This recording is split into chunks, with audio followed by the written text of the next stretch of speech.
Ya başa, bir tanesi medrese, bir tanesi bir şey olsaydı. Ya.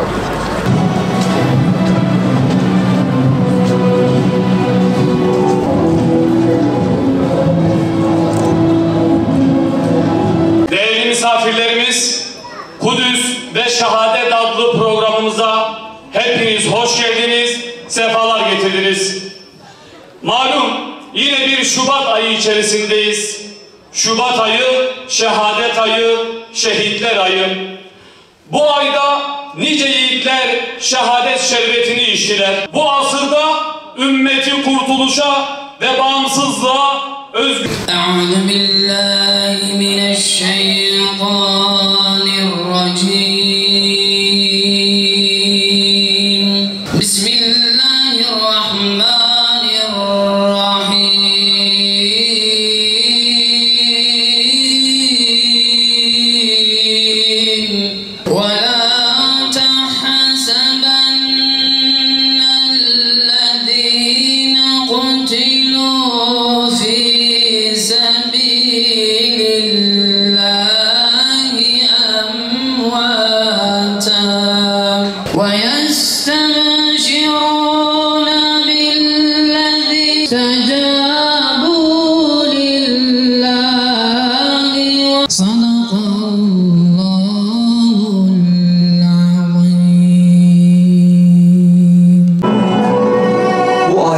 Asırlar boyu şehitlerin ve şahitlerin hikayesini anlattığı durdu. Şehadetin ayeti oldu adet. Şehidin dava İslamca elzan kine ey kulicin kara Kur'an kımmezgina fekine adet tarifi meşhur ki şandır berk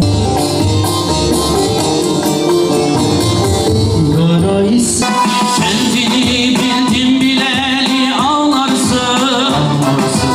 Artık yaşlarını sil Filistin'im. O masum halinle yürek dağlarsın.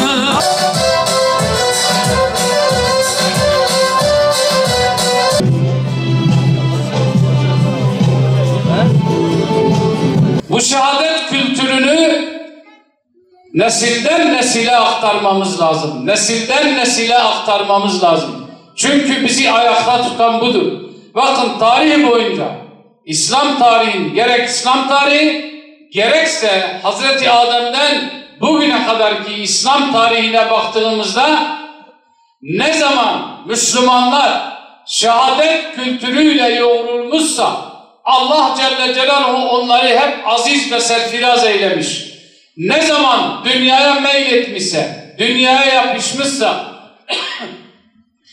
dünyalık olmuşlarsa Cenab-ı Allah Celle Celaluhu Müslümanlara zillet elbisesini giydirmiş.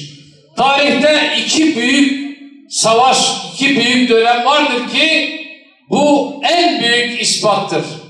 Birincisi Haçlı seferleridir. Tam 200 yıla yakın bir zaman dilimi içerisinde İslam ümmetine bela olan, İslam ümmetini tarumar eden Haçlı seferleridir.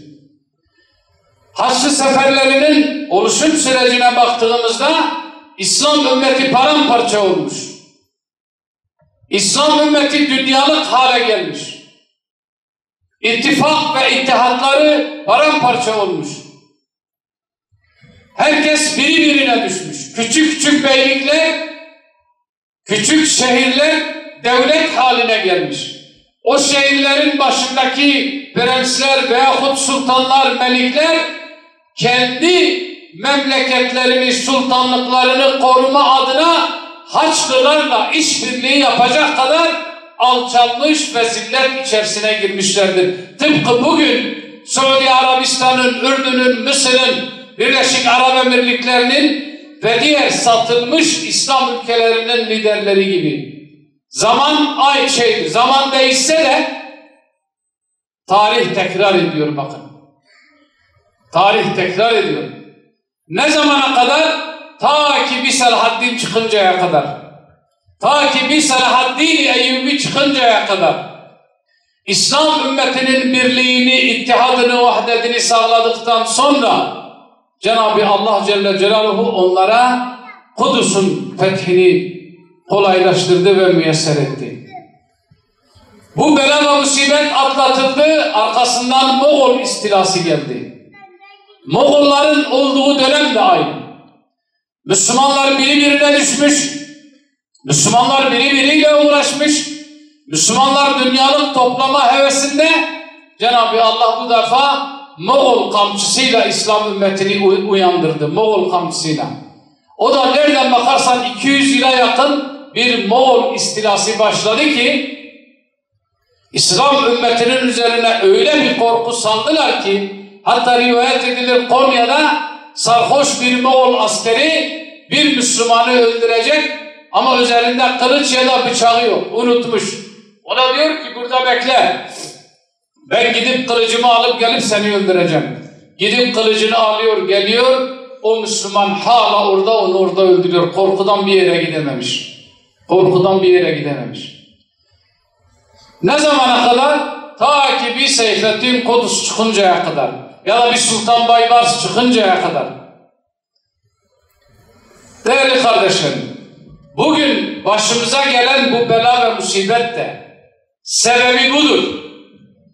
Dünyalık peşinde koşmamızdır. Dünyanın peşinde gitmemizdir.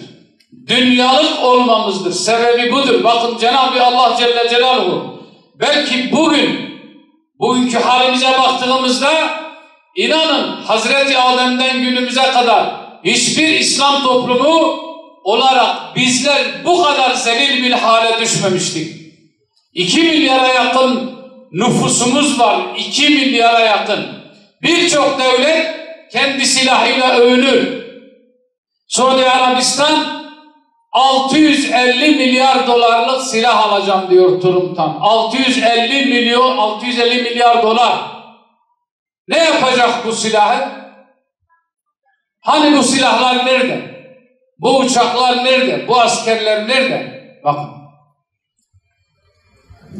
Tamamıyla kendi saltanatımızı korumak, kendi saltanatımızda 1 saat daha fazla ömür sürmek için nasıl bir zilleti kabul ediyoruz? Ve Cenab-ı Allah Celle Celaluhu nasıl ki Haçlılarla, Moğollarla İslam ümmetine bela ve musibet vererek uyanmasını sağladı, bugün de mel'un Siyonistlerle, Amerika'yla, Almanya'yla, İngiltere'yle ve satılmış uçaklarla İslam ümmetinin uyanmasını diliyor sanki Cenab-ı Allah Celle Celaluhu. Ve bu bir avuç yiğit, bir avuç kendini Allah'a satmış Gazze'li Filistinlileri Müslümanların kanıyla olacak Allah'ın izniyle. Bakınız orada bir avuç sayıları az ama cesaretiyle, mücadelesiyle tüm dünya küfrünün kalbine korku salmış bir avuç yiğit, bir avuç Müslüman değerli kardeşlerim. Her kim Allah için olursa Allah da onun içindir. Her kim Allah için olursa men kâne lillah kânallâhu leh. 6 gün savaşlarını biliyorsunuz. 6 gün savaşları İsrail ile Araplar arasında, Mısır, Ürdün, Suriye, Lübnan arasında olan bir savaş. 6 günde İsrail onları tarumar etti, yerle bir etti. 6 günde yerle bir etti bütün ordularını. Hepsi teslim oldular. Fakat bugün devlet bile olmayan, uçağı, tankı, topu olmayan bir avuç kahraman, bir avuç Davut ordusu, Muhammedi ordu 1 yıldan fazla bir süredir İsrail amacına ulaşamadı. Amerika amacına ulaşamadı. İngiltere amacına ulaşamadı. Suud amacına ulaşamadı. Mısır amacına ulaşamadı. Ürdün amacına ulaşamadı. Neden? Men kâne lillah kânallâhu leh. Allah birinin yardımcısı olursa onu kim mağlup edebilir ki?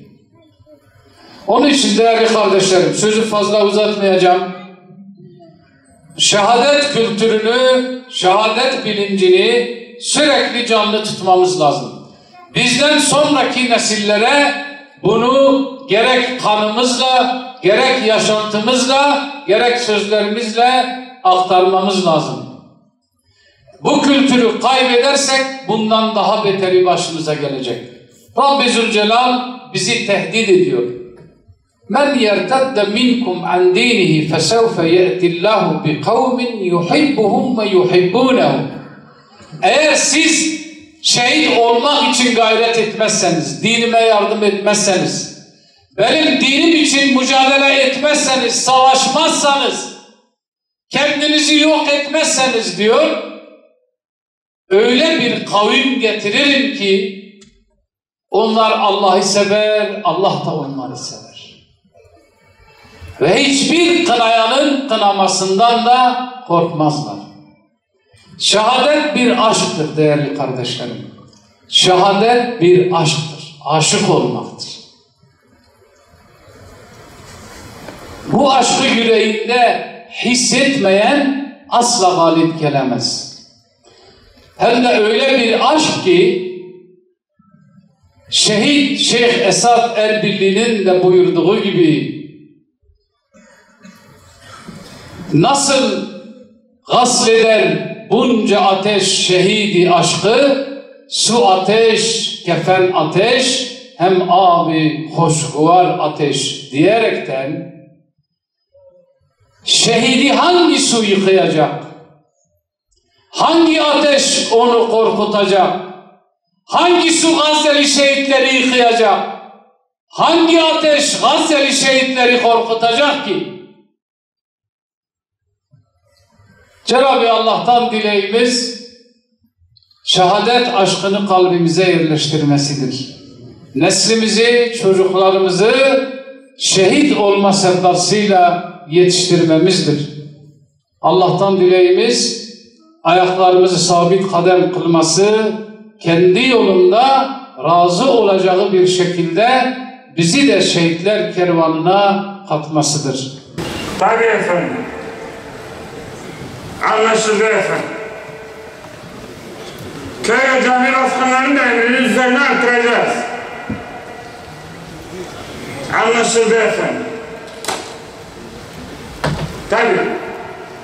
Bu arada göndermiş olduğumuz dolarlar ve silah desteği için de çok teşekkür ediyoruz efendim.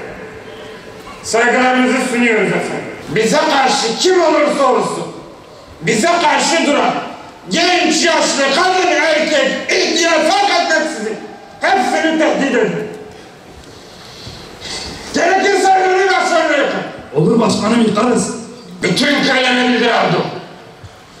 Şayet ki bize karşı tek bir oy bile kullananlar olurlarsa ellerini başlarına yakmakla tehdit edin. Gerekirse köylerini yakın. Anladın mı? Emredersiniz başkanım. Bunu bütün köylere ilet. Ha! Bekar oldu bir dakika.